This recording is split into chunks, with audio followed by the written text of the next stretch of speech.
There are many aspects of commercial Bollywood cinema that we have grown up and fallen in love with. This ranges from the make believe world we get transported to, the vibrant colors, the opulence and scale, the magic of song and dance, and well, just a moment to detach from your real life problems. What comes with many of the positives of Bollywood films and watching it for several years is that you become privy to the habit of creators to execute the same kind of tropes or stereotypes that from a viewer's perspective become repetitive and misinformed. Through this video, I want to talk about the execution of elements which are problematic and that the audiences are getting tired of. These range from bizarre creative choices that have become a staple and the portrayal of communities with only broad strokes, so much so that it becomes the perception of an entire community on a national scale. Do tell me in the comments below what are the most annoying tropes or stereotypes that you are tired of watching in films. So here is Tried and Refused Productions with 7 bizarre Bollywood stereotypes I just don't understand.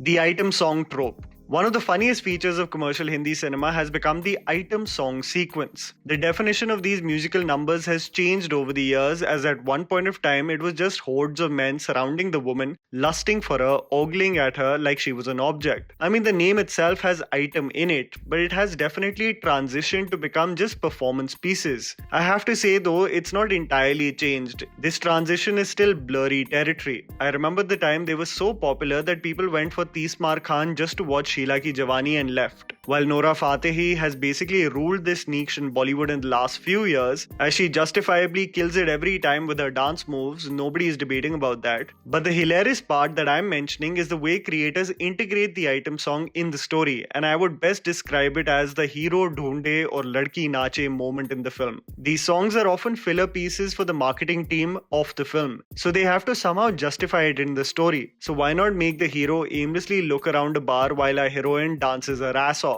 You see this in Satyamev Jayate with Dilbar, Ek Do Teen in Bagi 2, Do You Love Me in Bagi 3, a random interrogation in Batla House, Aao Raja in Gabbar Is Back, Laila Mein Laila in Raees, and the list carries on. I just find it funny that while a full-on dance piece is happening, the director is like, yaar, in the background just walk around a bit as if you're looking for someone. Continuity's sake.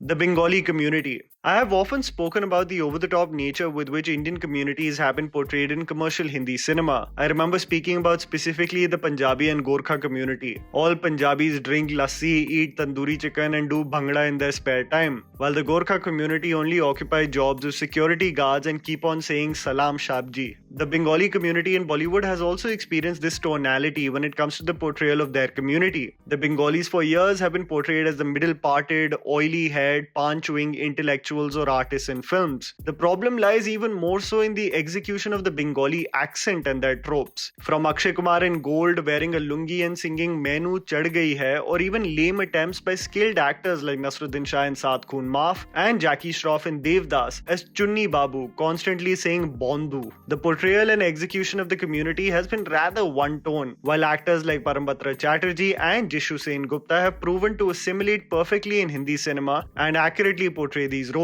The golden sari clad women with the sindoor highlighted in Indian television also have not done any favors with their over-the-top and devious portrayals of Bengali women on Indian television. I think a director in the commercial space that has portrayed the community with some form of accuracy while still being hilarious is Shujit Sarkar, with films like Vicky Donor and Piku. Portrayals that were genuinely funny without coming across as jarring. Justification of accents. At one point of time, there was a list of actors who were basically dubbed by Mona Ghosh Shetty in the mid-2000s. The reason for it was because the actresses could literally not speak in Hindi. And this included actors like Katrina Kaif, Jacqueline Fernandez, and Nargis Fakhri. So in order to justify their appearance, and in some cases, not even talking in Hindi in these films, the writers would basically formulate a backstory, making these characters have a foreign lineage, either a British or American father or mother.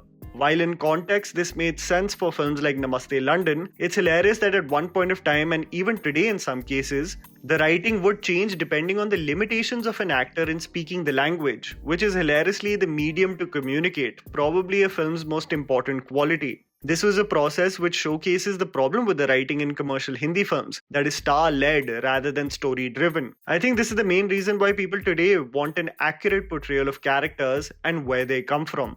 A woman who is badass. This might be a contentious perspective, but here goes nothing. Have you guys seen the history of any women-led films in which the characters break social norms and express and persevere from the sexist confines of society? That the women have to be portrayed in the exterior as drinking or smoking, as if their actions are not enough to convey their admirable mindset. So the cigarette or drink in a character's hand somehow convey that. Smoking as a tool to look cool has been a constant in films, and I understand that years of portrayals of docile female characters has led for some creators to look for such a drastic shift in order to make a point. But I genuinely feel it's an extremely generic creative tool, utilized in order to portray an independent and badass female character, as if it was a symbolism of empowerment. Especially when I see the last scene of lipstick under my burqa. Let me know what you think in the comments below, whether I'm exaggerating or you have noticed the same.